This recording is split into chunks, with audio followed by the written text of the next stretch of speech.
1% of the population control the majority of the wealth and the decision-making and the decision-making power. All three of the main political parties in this country have got certain priorities. They've got, really, as far as I'm concerned, the same priorities, and that priority is business and really making policies that benefit businesses and don't benefit the people of this country and don't benefit the people in other countries. Ordinary working class people are having to lose their jobs, their homes. I'm a midwife. I experience the cuts at work and I know things are getting worse. I'm seeing my neighbours who are homeowners and mortgage payers that have worked all their life. They've been laid off. There's this growing gap really between rich and poor, and it's only getting larger and it's becoming unsustainable. I'm a veteran. I'm an ex-British Army soldier. I think the simplest term for me to say is I didn't fight for this. The fact that we've got money for wars in Libya, Afghanistan and Iraq, but we don't have enough money for our own education system. Ordinary people who work hard and kind of try and be good people should be able to have at least the basic necessities of life and communal things like libraries and swimming pools and schools and hospitals.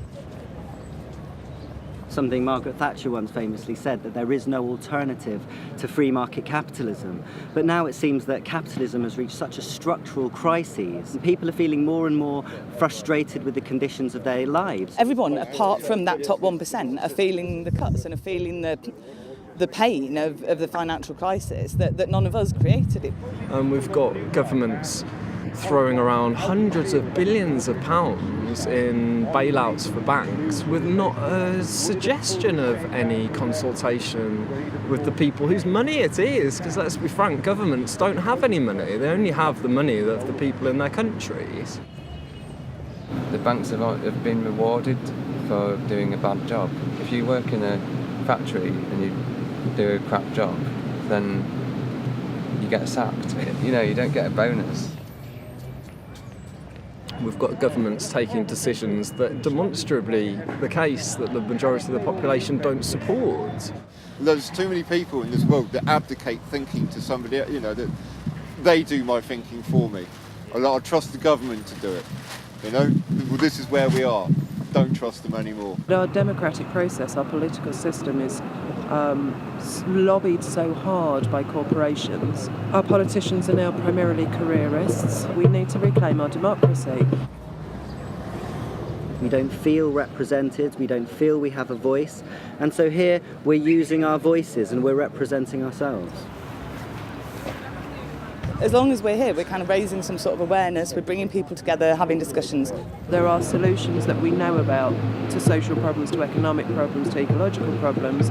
It's just that the 1% keep everything directed to meeting their greed. So once people understand it's not so difficult to solve these problems, I think we'll get a lot of collective will.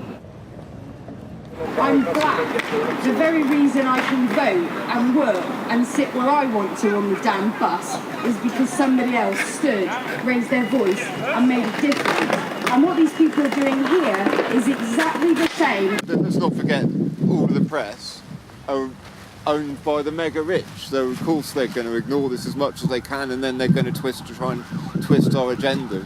I paid £60,000 tax last year. I got a very good job. Actually, some people aren't interested in what we're about at all. They just hate the look of us.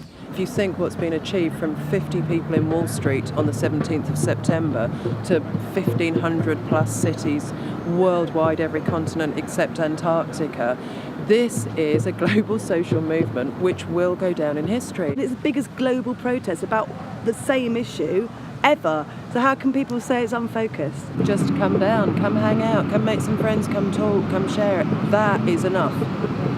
Bring hot drinks, bring sandwiches, whatever, but it's enough just to come down, and that's being part of the solution. The overpriced society.